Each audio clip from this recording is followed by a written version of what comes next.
많은 문제집을 풀고 싶진 않지만 다양하고 새로운 형태를 좀 맛보고 싶다. 그리고 아이랑 놀면서 같이 수학 공부를 해보고 싶다. 그리고 개념을 충분히 익히는데 어떻게? 몸으로 이렇게 익히고 싶다. 여러분 안녕하세요. 엄마표를 응원하는 철학적 교육 전문가 숙세입니다. 반갑습니다. 네, 여러분 오늘은 여러분께 개념에 충실한 수학 문제집 요거를 이제 소개하려고 왔습니다. 개념에 충실하다는 어떤 것이냐면 아이들이 학습하기에 적합하고 몸으로 익히기에 좋다. 이런 것들이 이제 개념에 충실한 문제집. 또는 교과서 순서에 맞는다. 교과서하고 수준이 비슷하다. 이런 우리가 이제 개념에 충실한 문제집이라고 이야기를 합니다. 오늘 여러분한테 말씀드리는 것은 아이들이 학습하기에 순서가 적합하고 아이들이 몸으로 익히기에 좋은 그런 문제집입니다. 이름하여 마음이음에서 나온 핀란드 수학교과서입니다. 핀란드 수학교과서가 작년부터 1학년, 2학년, 올 여름에 이제 3학년 거까지 자 이렇게 1학기 모두 6권이 출간이 됐습니다. 여러분 마음이음에서 나온 핀란드 수학교과서의 이제 특징에 대해서 제가 간단히 말씀드리도록 하겠습니다. 일단 한 번에 배우는 양이 되게 적은 편입니다. 우리나라 교과서에서 배우는 양이 한 번에 배우는 양이 좀 많은 편이라고 항상 말씀드리잖아요. 근데 여기서 한 번에 배우는 양이 좀 적은 편이고 한 학기의 단원이 4개로 구성이 되어 있어요. 우리나라는 6개로 구성이 되어 있죠. 그러다 보니까 배우는 양이 많을 수밖에 없겠죠. 자, 그런데 또 하나 또 장점이 뭐냐면 이제 우리가 1, 2학년, 3, 4학년, 5, 6학년 이렇게 2개씩 학년군으로 묶여 있고 1, 2학년과 3, 4학년 사이에 어떤 공통 분모가 사실 별로 없어요. 그리고 3, 4학년과 5, 6학년도 굉장히 많이 동떨어져 있다. 이런 느낌을 받는데 얘 같은 경우에는 어떠냐면 1, 2학년 1학년에 배웠던 게 2학년에도 나오지만 2학년에 배웠던 것 중에 3학년 때 또 나오는 게 되게 많습니다. 그것 중에 하나가 뭐냐면 10을 이용해서 받아 올린 거 받아 내리면 한다던가 또는 36 빼기 9처럼 두 자리 한 자리 다 받아 내리면 한다던가 또는 3단, 4단, 9, 9단을 이미 2학년 때 했거든요. 그런데 3학년 때도 그걸 다시 한번 다 반복합니다. 2학년 때 3단, 4단 하고 뭐 한참 있다가 뭐 6단 뭐 이렇게 했다. 그러면 얘는 묶어서 5단, 10단, 2단, 4단 3단, 6단 뭐 이런 식으로 한꺼번에 쫙 이렇게 다시 한번 복습을 하는 거예요. 그렇게 복습을 하면서 곱셈구구의 성질도 하고 덧셈과 곱셈의 관계에 대한 것도 공부를 하고 이렇게 양을 늘려가는 겁니다. 네, 요런 부분이 굉장히 좀 인상적이에요. 그래서 학년마다 항상 겹치는 부분이 있다. 학년마다 항상 겹치는 부분이 있다 보니까 원래 배웠던 부분 플러스 새롭게 배우는 부분 사이에 이 공통점이 굉장히 많은 거죠. 공통적인 부분들, 이런 부분들이 되게 많다 보니까 아이들이 학습을 할 때 훨씬 더 부담이 적다. 이렇게 이제 볼 수가 있겠습니다. 그래서 또 하나의 특징이 뭐냐면 계단이 넓고 낮다. 저는 이제 이렇게 표현을 했는데 이게 어떤 거냐면 계단이 넓다는 건 내가 뭐 어떤 한 단계를 공부하잖아요. 그 단계를 다양한 방법으로 공부를 해서 저변 넓히는 거예요. 예를 들어서 그냥 연습 문제로도 풀고 또 퀴즈로도 풀고 그리고 또 놀이 수학으로도 하고 탐구 수학으로도 하고 이렇게 여러 가지 형태를 주는 거죠. 아이들에게. 잊어버릴만 하면 다시 한번 반복할 수 있는 그런 기회를 주고 이런 것들을 하는 거죠. 네, 그런 부분들이 계단이 넓다 이렇게 얘기를 한 거고 하나의 계단에서 다음 계단을 넘어가는 그 폭이 되게 낮아요. 네, 아까 제가 말씀드렸잖아요. 어떤 새로운 것을 배울 때 공통적인 부분이 이렇게 겹치고 거기에 살짝 얹는 부분이라고. 요것만 애들이 턱으로 느끼는 거예요. 요것만. 그렇기 때문에 아이들이 체감 그 계단이 굉장히 낮다. 요것이 굉장히 큰 장점이고 그리고 이제 수학이라고 하는 것이 생활과 굉장히 밀접해 있어요. 그래서 돈 얘기는 1학년 때부터 계속 돈을 다루고 있죠. 근데 그게 유로화라는 게 조금 신경 쓰이시나요, 여러분? 아니 원도 나오고 유로도 나오고 다 같이 나오더라고요. 네, 그런 부분에서 굉장히 수학이라고 하는 것은 내 생활과 굉장히 친밀하구나 그런 걸 많이 느끼실 수가 있고요.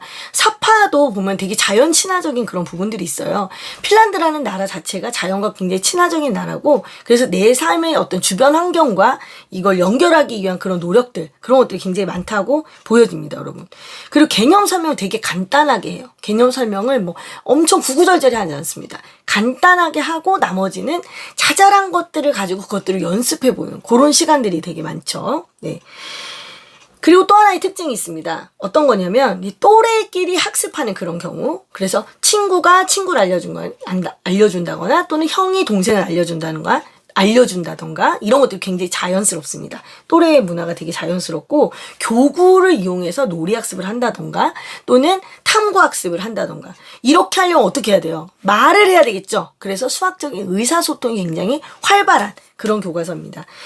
자, 그래서 저는 이제 이 책을 어떤 분들이 보시면 좋을까 이제 그것들을 생각해 봤는데 이제 집에서 엄마하고 홈스쿨링을 하는 친구들. 근데 엄마랑 홈스쿨링을 하는데 얘가 문제집을 맨날 뭐 연산 몇 쪽, 뭐 수학 문제집 몇 쪽 이런 걸 푸는 걸 되게 힘들어하는 그런 친구들이 있어요.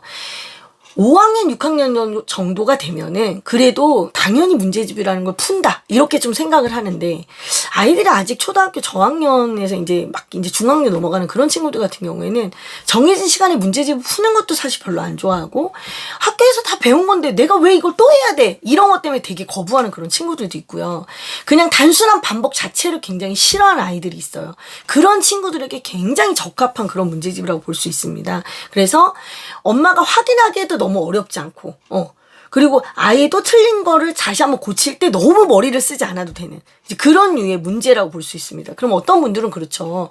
아니, 애들이 심화도 해야 되고 그런데 너무 가벼운 거 아니에요? 어머니, 제가 뭐라고 말씀드렸죠? 이 문제는 개념에 충실한 문제지. 이게 교과서라니까. 교과서. 그러니까 얘를 얼마나 심화해서 뭘 얼마나 응용하고 이런 차원의 것들을 생각하지 마시고 내가 새롭게 배우는 개념을 얼마나 내 몸에 체득할 것인가 그거에 초점을 맞춘다고 여러분 생각하시면 되겠습니다. 네, 그런 식으로 공부하는 게 중요하다고 생각하는 분들이 이 문제집을 선택하는 거겠죠. 네, 그렇게 생각하시면 되고요. 엄마가 직장맘이에요. 엄마가 직장맘이어서 아이가 뭔가 이제 공부를 계속 해야 되는데 너무 어려운 게 나오면 엄마가 봐줄 수도 없고 아이가 혼자서 어떻게 해결할 수도 없고 그런 친구들, 자기주도 학습을 주로 많이 해야 되는 그런 친구들 같은 경우에도 이 문제집이 좋고요. 그 다음에 또 어떤 친구들이 또 괜찮냐면요. 제가 이제 학년별로 조금 말씀을 드려볼게요. 예를 들어 1학년 세트 같은 경우에는 6세, 7세 또는 8세인데 수강각이 엄청 있다. 이런 편은 아닌 친구들. 그런 친구들한테는 굉장히 재밌게 할 수 있는 그런 내용들이 많습니다. 어떤 규칙도 조금 특이한 게 많고요. 아이들이 아마 안 해봤을 그런 형태가 많을 거고 내가 사고력 문제집도 풀고 뭐 일반 문제집 풀고 개념도 풀고 다 하기에 너무 시간이 없어. 그런 친구들이 문제집 한 권에서 사고력도 맛보고 개념도 맛보기에 너무 괜찮은 그런 게 이제 1학년 세트. 그다음에 2학년도 비슷하죠, 여러분. 2학년 세트 같은 경우에도 내가 이제 초등학교 1학년이랑 2학년인데 내가 사고력도 하고 싶고 뭐 이런저런 문제집을 많이 풀어보고 싶은데 아이가 시간적으로 여유도 없고 많은 문제 푸는 것도 애들 별로 안 좋아해. 그럴 때 개념도 하면서 놀이도 해보고 탐구도 해보고 이렇게 다양한 방법으로 아이하고 수학 공부를 해보고 싶은 사람들 그런 분들한테도 이 문제집이 딱이다. 네, 이렇게 말씀드리고 싶고요. 그 다음 이제 3학년 세트인데요. 이 3학년 안에는 2학년기 굉장히 많이 포함이 되어 있어요, 여러분. 네. 그래서 개념을 배우면 빨리빨리 잊어버리는 3학년이거나 아니면 새로운 개념 하나를 얻기가 되게 힘든 3학년들이 있습니다. 그런 친구들 같은 경우 이 문제집이 되게 좋아요. 또는 2학년인데 조금 빠릿빠릿하고 이 다음 걸 하고 싶은데 딱히 3학년 걸 하기에는 조금 애매한 그런 친구들 같은 경우에 중간에 이 문제집 아주 괜찮습니다. 네. 시간 또는 길이라던가 이런 측정 파트에서 되게 어려움을 겪는 친구들이 있어요. 시간이라던가 길이라던가 이런 측정 파트에서 어려움을 겪는 친구들의 대부분은 어떠냐면 경험이 없거나 한꺼번에 너무 많은 단위가 나와서 내 머리가 복잡하다. 이럴 때 이제 잘 안 되는 친구들이 있거든요. 그런 친구들한테 굉장히 좋아요. 왜냐면 이 책 같은 경우에는 길이를 만약에 이제 3학년 2학기 그 2권에 보면 길이가 나오거든요. 근데 거기에 뭐 자로 재는 거, 밀리미터, 센티미터, 미터, 킬로미터 다 나와, 다시 한번 해볼 수 있게 다 나와요. 그러면서 도형의 넓이까지 이렇게 아우르거든요. 그러니까 아이들 생각에 내가 왜 자꾸 옛날 거 공부하지 이런 생각 처음에 할 수 있잖아. 그지? 그런데 그 뒤에 건 어때? 예를 들어 4개의 단원이 있어. 소단원 4개가 단원이 있으면 앞에 2개는 옛날 거 하는 것 같은 느낌이고 뒤에 2개는 새로운 거 하는 것 같은 느낌을 준단 말이야. 그런 부분에서 얘가 아주 효과적이다. 요 말씀을 꼭 드리고 싶습니다. 그래서 많은 문제집을 풀고 싶진 않지만 다양하고 새로운 형태를 좀 맛보고 싶다. 그리고 아이랑 놀면서 같이 수학 공부를 해보고 싶다. 그리고 개념을 충분히 익히는데 어떻게? 몸으로 이렇게 익히고 싶다. 이제 그런 집에서는 특별히 더 꼭 한번 해보셨으면 좋겠다. 이제 저는 이제 그렇게 생각을 하고 있습니다, 여러분. 자, 어쨌든 자, 제가 이렇게 좋은 문제집을 그냥 소개만 할 리가 없겠죠? 당연히 공부를 하고 있습니다. 화요일, 수요일, 목요일 딱 3일만 여러분 공부할 거고요. 그 기간 동안에 여러분이 만약에 세트 구매를 하시면 어떻게? 30%. 세트가 아니라 선생님 저는요 2학년 2학기 거랑 3학년 1학기 거 이렇게 하나만 이렇게 따로따로 할 거예요. 세트가 깨졌잖아요. 그죠? 이럴 때는 각각 25%씩 할인이 됩니다, 여러분. 그러면 정말 좋은 기회예요. 물론 여러분이 영상을 너무 늦게 봤어. 그래서 내가 공부하는데 참여를 못했어. 그런다고 해서 뭐 안 살 거예요? 그건 아니잖아. 내가 이제 좋은 책 같은 경우에는 이렇게 일일이 다 분석을 해서 여러분한테 이렇게 보여드리잖아요. 근데 여전히 실망시키지 않는 그런 내용들입니다, 여러분. 그리고 핀란드 수학 교과서 같은 경우는 이미 여러분께서 거의 다 알고 계시니까요. 그런데 이제 3학년께 새로 나왔으니까 이제 제가 3학년 구성이 어떤지 그거를 좀 여러분한테 말씀드리고 싶고, 그리고 내용을 좀 전반적으로 보여드리고 싶어서 이런 자리를 만든 거예요, 여러분. 그리고 제가 이 영상 뒷부분에다가 핀란드 수학 교과서의 어떤 그 부분들을 좀 실어둘게요, 여러분. 그래서 책이 이런 식으로 되어 있구나 라고 여러분이 좀 한번 보시면 좋을 것 같습니다.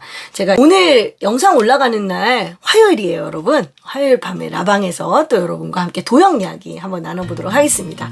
여러분 수고하셨습니다. 안녕히 계세요.